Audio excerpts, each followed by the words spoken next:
It's a story we first brought you here on ABC 10.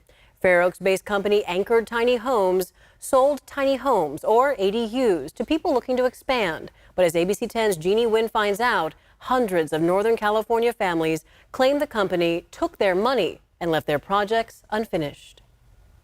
Anchored Tiny Homes is now under state investigation and has gone out of business. In an intimate conversation, 5 homeowners say they're out hundreds of thousands of dollars because of Anchored Tiny Homes. Our salesperson said if we signed with them that weekend, they would pay for our permit. Seemed to be kind of like the perfect thing. These 5 homeowners. They would do it all for us, and we didn't really have to get our hands into it. I now feel like I've been sort of duped by that. All have one thing in common. We are in 23,000 and we were stuck in permitting. They trusted and hired Anchored Tiny Homes to build them an ADU on their property. They were touted as, the country's premier ADU builder. How many of you have unfinished projects? Throughout the building process, these homeowners say Anchored Tiny Homes failed to provide updates, leaving them to wonder if they'd ever have a finished ADU. How many of you paid Anchored Tiny Homes more than $10,000 to complete your project? $50,000. $100,000. $200,000. In July, Anchored Tiny Homes CEO Colton Paulus told ABC 10 he was sorry to everyone he disappointed and that the company grew too fast, making it difficult for him to finish projects, pay contractors, and employees. It is our intention to finish every single job. It is not our intention to stop projects. We're not abandoning people and leaving them high and dry. Weeks later, he told his employees he couldn't make payroll. In August, Paulus announced the business would close and he would be filing for bankruptcy. Court records show the company has yet to file for bankruptcy. Former contractors and employees tell ABC 10 they have yet to be paid the money they're owed, leaving homeowners to believe They are trying to save time and keep us from suing them. It makes me feel like they're continuing to do what they want to do, and they can start another business and continue with this scam in another avenue.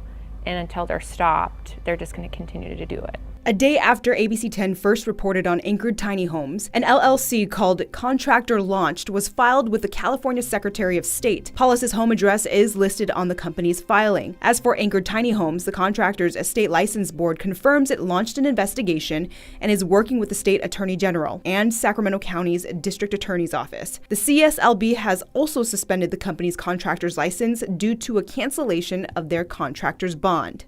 CSLB can't act without honest, hardworking homeowners and other complainants coming to CSLB and bringing these things to the attention of CSLB. So now we can get ideas to further educate the public so we can weed out some of the bad actors. The state recently took suggestions from impacted homeowners to possibly implement changes when it comes to contractors' licenses to try and prevent this from happening again. We may need to look at why banks are not requiring escrow accounts today. If you go back 10, 15 years ago, the banks would have an escrow officer. They'd actually go out to the job site. They would look and see if the work was done before they would authorize payment for that work. And you're just not seeing it currently. Recently, the Better Business Bureau revoked Anchored Tiny Homes' accreditation after failing to maintain at least a B rating, work with the BBB to modify its practices, and cooperate with the BBB to fix the underlying patterns identified by customer complaints. ABC 10 tried contacting Paulus multiple times over the past several months about paying employees, his bankruptcy claim, and more. He has yet to respond to our requests. The silence has left these homeowners with more questions than answers. Where is it all? You're pulling in all these few $100,000 and you weren't paying anybody. Where was it all going? Just show us the paper trail. With no confidence any of them will see their money again, they want Colton Paulus to know he didn't just fail at his business. I just want them to know we have a face behind every name on their contracts. We have a story, and each family is affected, and our family multiple generations.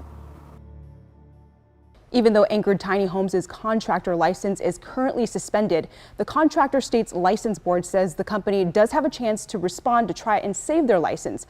However, if they don't respond in time, the CSLB can revoke their license without a hearing. Now, if you have been impacted by Anchored Tiny Homes, so you want to hear from you, you can email your story to thepoint@abc10.com.